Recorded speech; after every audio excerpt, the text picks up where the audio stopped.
सभी को नमस्कार। एक बात बड़ी स्पष्टता से आप सबके माध्यम से यहां पे कहना चाहेंगे, जिस तरह से शब्दों की मर्यादा को तार तार करके भंग करके तू तड़ाक पर नेता प्रतिपक्ष जिनको अपरिपक्व भी कहा जाता है, अब वो बड़बोले बन गए हैं, तो ये चेतावनी दे दें संवैधानिक पद पे जो व्यक्ति बैठे हैं, आदरणीय प्रधानमंत्री श्री नरेंद्र मोदी जी, गृह मंत्री जी और तमाम और संवैधानिक पदों पे जो व्यक्ति बैठे हैं, उनके लिए तू तड़ाक करके अपनी बात रखना और शब्दों की मर्यादा को लांघ जाना, ये अशोभनीय है। लेकिन फिर ये बात भी सच है कि राहुल गांधी ने ऐसा कोई कृत्य कभी किया ही कहाँ है जो शोभनीय हो, जो संवैधानिक दृष्टि से उचित हो।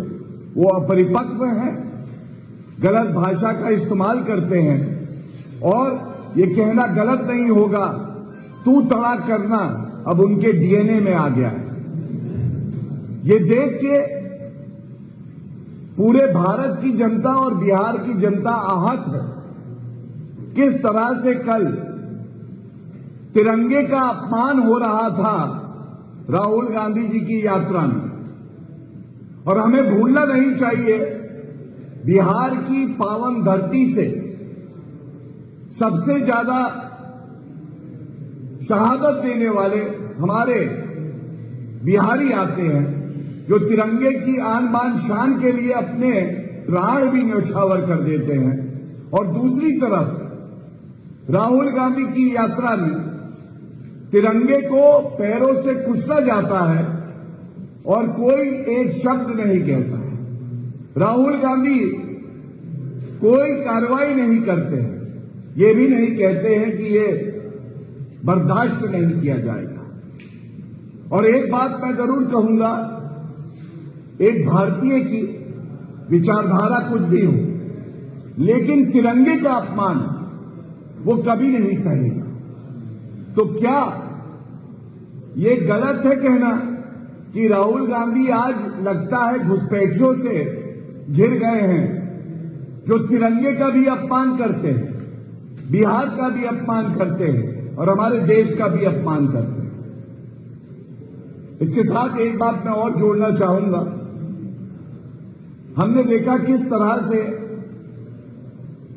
जिस नेता ने, चाहे वो चरणजीत सिंह चन्नी हो, जिन्होंने जब पंजाब में चुनाव था तो कहा था कि यूपी और बिहार के भैये पंजाब में ना घुसे, उनको घुसने मत देना, और प्रियंका गांधी वाड्रा ताली बजा रही थी वहां पे। अब प्रियंका गांधी वाड्रा बिहार की धरती पर गई है, बिहार की जनता ने संज्ञान भी लिया है और उचित जवाब सही समय पे जरूर देगी। इसी तरह से डीएमके के दयानिधि स्टालिन कहते हैं कि बिहारी तो तमिलनाडु में शौचालय साफ करने आता है। आज स्टालिन जी, वही डीएमके के नेता जिन्होंने गाली दी, आज स्टालिन बिहार में थे। क्या संदेश देना चाहती है कांग्रेस पार्टी, आरजेडी, कि जो बिहारियों का अपमान करेगा, उनकी अस्मिता को ठेस पहुंचाएगा, उनको स्टार प्रचारक बना दिया जाएगा। और इसी तरह से रेवंत रेड्डी जी, जिन्होंने कहा था कि तेलंगाना का डीएनए तो अच्छा है, बिहार का डीएनए अच्छा नहीं है, हमने देखा वो भी कल यात्रा में सम्मिलित थे। तो ये कहना गलत नहीं होगा, जिसने उत्तर भारतीयों को, बिहारियों को, उत्तर प्रदेश के निवासियों को अब शब्द कहे, वो कांग्रेस पार्टी में सम्मान पाते हैं और स्टार प्रचारक बन जाते हैं। और देखिए, जो महागठबंधन बना है, और महागठबंधन क्यों कह रहे हैं, जब राहुल गांधी से एक पत्रकार ने पूछा कि मुख्यमंत्री का चेहरा कौन है, तो वो इधर उधर देखने लगे, गोलमोल बात करने लगे, लेकिन कोई नाम नहीं ले पाए। ये साफ दर्शाता है कि महागठबंधन केवल अमर्यादित भाषा का इस्तेमाल करना, बिहार की अस्मिता को ठेस पहुंचाना और जनता को आदर न देना, यही इनका चरित्र है।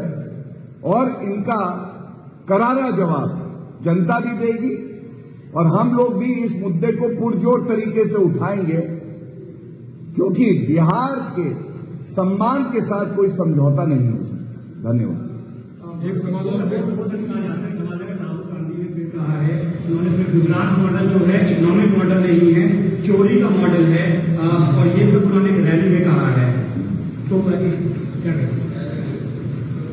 सबसे बड़ा भ्रष्टाचारी और चोर परिवार कोई है तो नकली गांधी परिवार।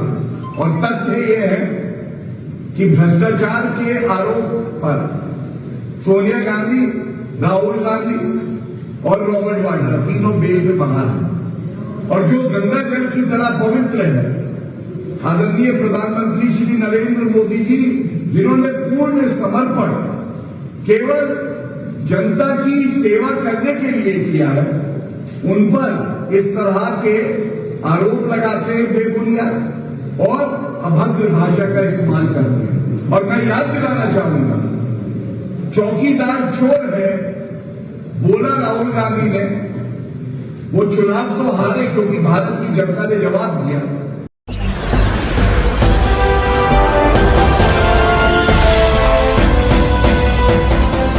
आप देख रहे हैं लाइव न्यूज 99, राष्ट्र सबसे पहले।